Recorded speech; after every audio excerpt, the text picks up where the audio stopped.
Good morning everyone and I am sure मेरी आवाज़ आप लोगों तक क्लियर आ रही होगी। लास्ट सेशन का जो क्लास हम लोग नहीं कर पाए थे किसी टेक्निकल इश्यूज की वजह से, उस क्लास को मैं यहाँ पर पहले कंटिन्यू कर दे रहा हूँ और आप लोगों के लिए यूट्यूब पे इसको अपलोड कर दे रहा हूँ। हम लोग जो डिस्कस कर रहे थे वो था सेक्शन नंबर 21, और सेक्शन 21A के बाद यानी 21 हम लोग ऑलरेडी फिनिश कर चुके हैं। अब 21A डिस्कस करेंगे। उसके बाद जो नया जो टॉपिक होगा हम लोग, जिसमें हम लोग डिस्कस करेंगे इंस्टीट्यूशन ऑफ सूट, उसको हम लोग यहाँ पर डिस्कस करेंगे आगे। ठीक है, तो जो उस दिन का क्लास रिमेनिंग था वो मैं कर दे रहा हूँ। चलिए फिलहाल हम लोग सीधे मुद्दे की बात करते हैं। सेक्शन 21A, देखिए सेक्शन 21A में है क्या बेसिकली। सेक्शन 21A को आप तीन हिस्सों में बांट दीजिए समझने के लिए। जब आप पढ़ेंगे तो बहुत बार इसको तकलीफ भी देता है। तो यहाँ देखिए, लिखता है कि बार ऑन, यहाँ से मैं डायरेक्ट लगा रहा हूँ जानवर के, bar on suit to set aside decree. अब यहाँ से भी मैं डैश लगा रहा हूँ। तो सूट किस बात के लिए हम फाइल कर रहे हैं? सूट आ रहा है suit to set aside decree. ठीक है, तो हम यहाँ सूट फाइल कर रहे हैं किस लिए? डिक्री को सेट असाइड करने के लिए। ओके, किस आधार पर? On objection as to place of swing.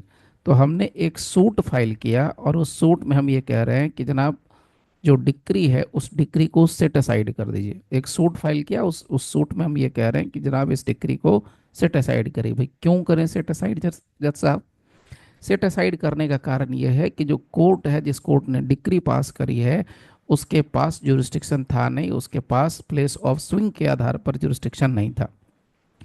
अब ऐसा हम सूट फाइल कर रहे हैं, लेकिन सेक्शन 21 ये कहता है कि भाई तुम ऐसा सूट ही फाइल ना करो। यहाँ देखिए मैं आपको सीधे मुद्दे की बात बताता हूँ। सी Section 21A intended to cover a challenge to a prior decree as regards lack of jurisdiction। तो सीधी सी बात क्या निकल के आई? सेक्शन 21A को ड्राफ्ट इस पर्पस के लिए किया गया है कि अगर कोई डिक्री किसी कॉम्पिटेंट कोर्ट ने दे रखी है, उस डिक्री को चैलेंज नहीं किया जाएगा इस आधार पर कि उसको कोर्ट ने जिस कोर्ट ने डिक्री पास करी है उसके पास जुरिस्डिक्शन की कमी थी, लैक ऑफ जुरिस्डिक्शन था। यहाँ जुरिस्डिक्शन का मतलब होगा चाहे टेरिटोरियल जुरिस्डिक्शन हो, चाहे पेक्यूनरी जुरिस्डिक्शन हो।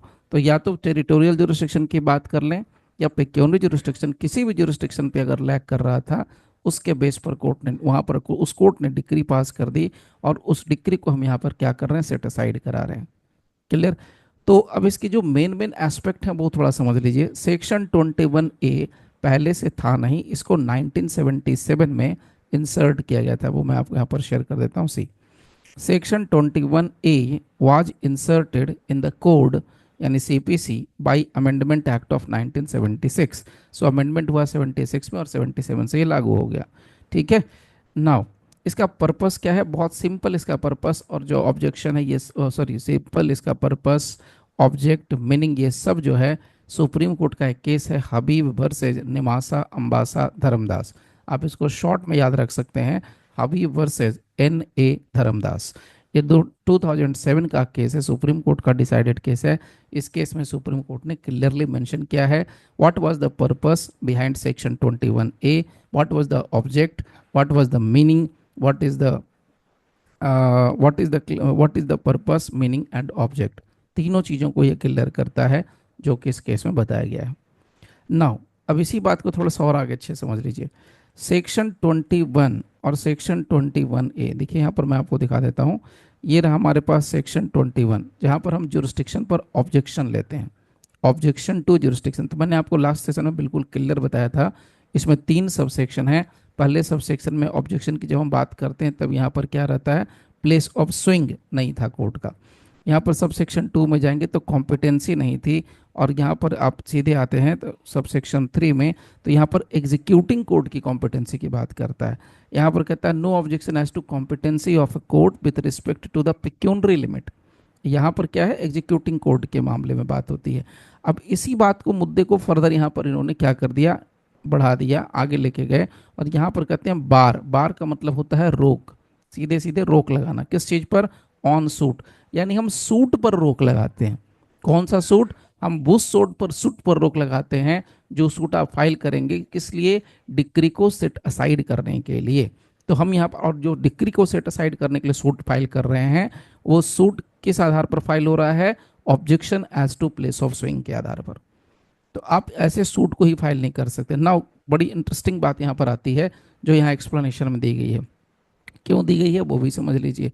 यहाँ पर ये कहते हैं एक्सप्लेनेशन में कि भाई द एक्सप्रेशन फॉर्मर सूट, अब ये फॉर्मर सूट का चक्कर क्या है, तो यहाँ पर आप देखिए, आपके सामने यहाँ पर फॉर्मर सूट लिखा हुआ मिलेगा, मैं आपको यहाँ हाईलाइट करके दिखा, देखिए। तो former suit, what is the meaning of the term former suit? तो former suit means a suit which has been decided prior to the decision in the suit in which the validity of decree is question. तो कुछ नहीं करना, simple सी बात है। Farmer suit वो suit है जिसकी डिक्री को हम लेकर के, जिसकी डिक्री की वैलिडिटी को हम चैलेंज कर रहे हैं, या जिसकी डिक्री की वैलिडिटी को जो क्वेश्चन में आ गया है उसके हम डिसीजन की बात कर रहे हैं। क्लियर? यहाँ पर एक लाइन एक्स्ट्रा इन्होंने लिखी हुई है, whether or not the previously decided suit was instituted prior to the suit in which the validity of such decree is question। तो कुल मिलाकर के नट शेल में बात क्या निकल के आई कि सेक्शन 21A सीधे सीधे रोक लगाता है कि आप सूट ही नहीं फाइल कर सकते हैं।